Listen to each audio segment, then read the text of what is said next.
চাষিদের না জানিয়ে চাষের জমির উপর দিয়ে গ্যাসের পাইপলাইন নিয়ে যাওয়াকে কেন্দ্র করে ব্যাপক উত্তেজনা ছড়ায় হুগলির চণ্ডীতলা থানার অন্তর্গত জঙ্গলপাড়া এলাকায়। ঘটনাস্থলে পৌঁছেছে বিরাট পুলিশ বাহিনী। চাষিদের অভিযোগ, তাদের না জানিয়ে বা সরকারি কোনো নোটিশ ছাড়াই জমির উপর দিয়ে পাতা হচ্ছে গ্যাসের পাইপলাইন। না জানিয়ে কেন পাতা হয়েছে পাইপলাইন, উপযুক্ত ক্ষতিপূরণ না দিয়ে এই দাবিতে ব্যাপক বিক্ষোভ দেখান এলাকার চাষিরা। অ্যাকচুয়ালি আমাদের যে পাইপলাইনটা আসছে সেটা জগদীশপুর হয়ে, বিহার হয়ে, পশ্চিমবাংলা হয়ে এখন ওটা যাবে হলদিয়াতে, পশ্চিমবাংলা। তো সেটার মধ্যে আমাদের বর্ধমানের কাজ মোটামুটি শেষ, হুগলিরও কাজ 90% প্রায় হয়ে গেছে, সিঙ্গুর হয়ে গেছে। এখন এইখানে জঙ্গলপাড়া পাকুড়া মাসাতে এসে একটু প্রবলেম আমাদের হচ্ছে, কিছু অবজেকশন আছে। আমরা যে কাজটা করি মানে ন্যাচারাল গ্যাস পাইপলাইন, ওটা হচ্ছে পেট্রোলিয়াম অ্যান্ড মিনারেল অ্যাক্ট 1962 অধীনে। তো এই অনুসারে আমাদের যে কম্পিটেন্ট অথরিটি হচ্ছে মানে special land acquisition officer Hooghly ডিস্ট্রিক্টের, মানে যিনি হুগলিতে। তো ওখান থেকে আমরা যে ওখান থেকে মানে অ্যাজ পার যে পিএমপি অ্যাক্ট, জমির দাম যেটা আমরা মানে জমিটা মানে কেনা হয় না এই অ্যাক্টে। হাজার হাজার কিলোমিটার পাইপলাইন যায়, তো হাজার হাজার কিলোমিটার জমি তো কেনা যাবে না। তো ওই জন্য ওই অ্যাক্টে কী হয়, মানে একটা সত্তর না হয়, 20 মিটার হোক, 30 মিটার হোক, এরকম ওই করিডোরে সত্তর না হয়, তার উপরে মানে তার নিচ দিয়ে পাইপটা যায়। আর ওই জন্য একটা rate as per PMP act, সে ওয়েস্ট বেঙ্গলে 22% অফ দ্য মার্কেট রেট ওটা দেওয়া হয়।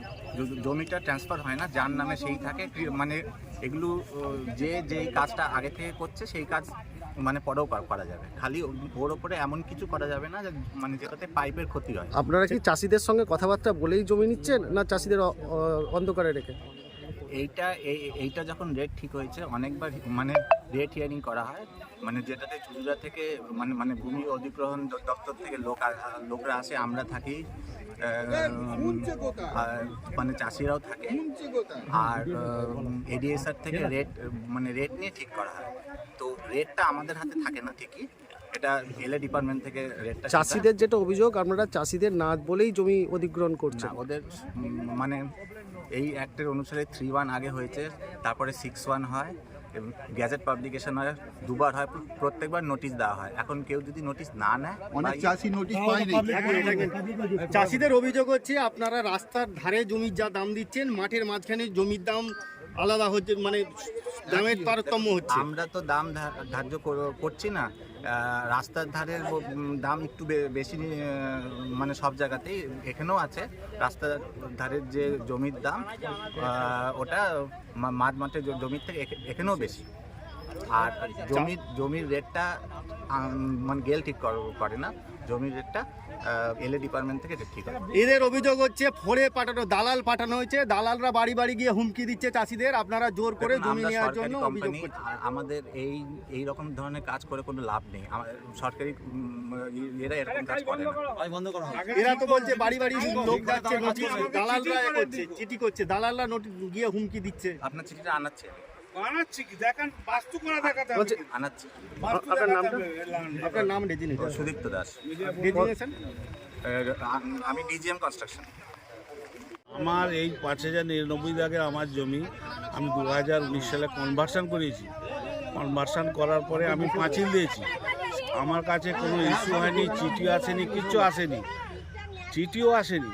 কিন্তু আমার এখন হট করে এসে দেখছি আমার পাঁচিলটা ভেঙে ফেলেছে, এরা বাই ফোর্স পুলিশ নিয়েছে, আমার উপর টর্চার করছে এবং এখানে আমাকে জোর করে বলছে যে এই জায়গাতে যাবে, আপনি কোনোভাবেই রাখতে পারবেন না।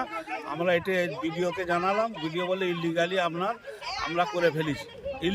আমরা করে ফেলেছি কনভার্সানটা। তাহলে কনভার্সানটা ইলিগালি উনি করেছেন, উনি নিজে বলছেন। তাহলে কোনটা ঠিক? আমাকে কোনো চিঠি করেনি। আজ এখান থেকে কি যাবে? ওখান দিয়ে সেই কি বলে গেলে পাইপলাইন গ্যাসের লাইন যাচ্ছে। আমার মূল্যবান জিনিস, আমার তো টাকাটাও তো আমাদের করতে হবে, একটা অ্যালটমেন্ট হবে, আমাদেরকে চিঠি করবে। আমি কনভার্সন করিয়েছি কোনো ঘর করবো বলে, বাস্তুর তলা দিয়ে কি যায়? ওরা আগে আইনটা দেখাক না আমাকে, যে ওরা শালি জমি, সোনা জমি, এইসব জমির ওপর দিয়ে যেতে পারে, কিন্তু কখনোই একটা বাস্তুরূপ ভেতর দিয়ে যায় না। আমি ঘর করবো কি করে? ওই জায়গাটা চাইছেন আপনি?